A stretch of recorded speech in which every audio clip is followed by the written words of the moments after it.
in the old days when I used to lie all the time, no one ever knew. Whereas now with the internet, everyone knows.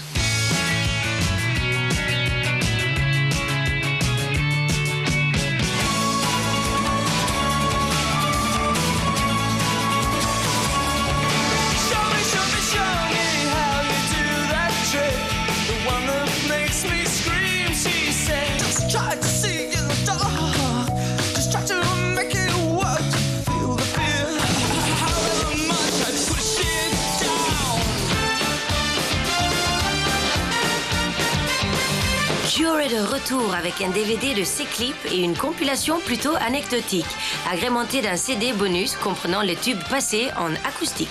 Mais l'important n'est pas là.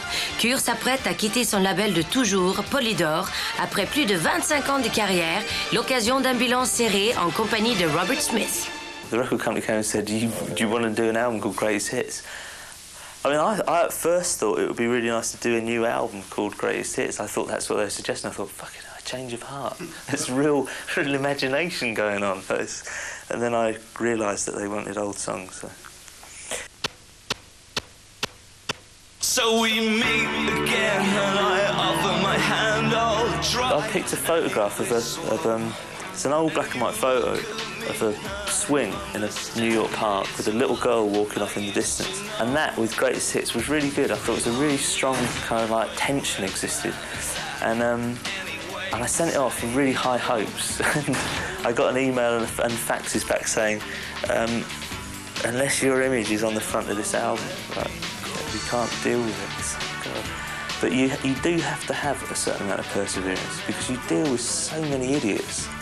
That, you know, you've got to kind of think there's got to be something at the end of this meeting to look forward to. So.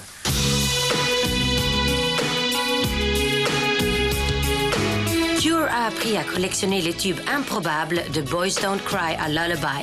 Et cette compilation, loin de rendre Robert Smith fou de joie, lui a cependant permis de remonter le temps.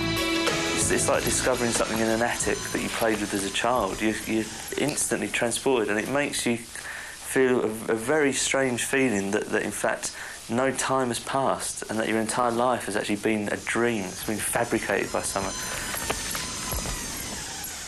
When I look back, I think a lot of the things that I've done with The Cure, I've kind of subconsciously had that sort of tension between the real kind of like the pop sensibility side, as is shown on the Greatest Hits, and the other side of The Cure. Like it's not really experimental, but it's kind of atmospheric. It's kind of long songs, emotional music. Unconsciously, the biggest influence on me has been the Beatles, because I think that when I was 4 years old, my older sister used to play the first Beatles album over and over again in her bedroom, and I knew all the words to it by the time I was 5. There are artists like Hendrix who made me feel that there was another world out there that was brighter and more colourful and, you know, bigger than the one that I inhabited, and allowed me to kind of think that there was more to the world than just what was. Comme les Beatles, c'est par le collectif que Cure a atteint une alchimie rare. Réunis, des individualités moyennes font parfois de jolies étincelles. I mean, musically, we're not that good, really, The Cure. We're not. I mean, we're not virtuosos. We've had some, you know, like Jason's a fantastic drummer and Simon's a great bass player and looks great. Go, go, go! Go, go, go! Push him away! But as a bunch of musicians, we're not anything to write home about.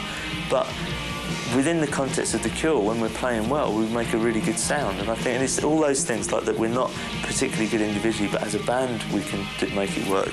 And that probably as a songwriter, I'm reasonably limited as a songwriter, but I'm able to sometimes transcend that, and I'm always trying to do something that means something to me and hopefully to others.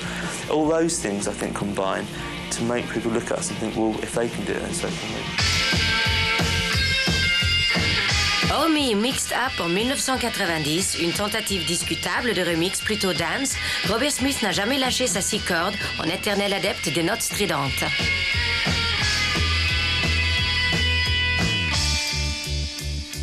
Put down the guitar? Yeah, like keyboard also, you know. It'll be clutched to my chest in the grave, the guitar. I never put down the guitar. No, I write more music now than I ever have done in my life. I mean, I write for pleasure. 90% of what I do never gets heard by anyone except for me. It's just, when I get really drunk, I always end up writing music. I don't always... Not all the music I've written has been written when I'm drunk. Oh, I can write as much as I want and make music, but I can't tell if anyone's always going to want to listen to it. So that's actually the part that, if it ever does disappear before I want it to, is the part that I'll miss. But, I don't know. There's always the local pub. They'll have me. Please, no, not the local pub. Cure, avec plus de 30 millions de disques écoulés, n'a plus besoin de faire ses preuves. Aujourd'hui, c'est une référence, presque un passage obligé. Et pourtant, son style marqué est difficile à définir, donc difficile à vendre. Vous avez dit marketing? Last week in the UK, I was told that we weren't able to get on VH1 because we were considered too alternative for VH1. People who run VH1 thought the Cure are too weird. And 2 days later, Universal went to MTV2, whatever it's called, and they said, well, actually the Cure are too old to be alternative. So that sort of summed it up really for me in the UK, that I wasn't aware up until last week that I have now become officially too old to be alternative. I'm not sure what that makes me anymore. Too old to be alternative. Too alternative to be old. There you go. That's my gravestone.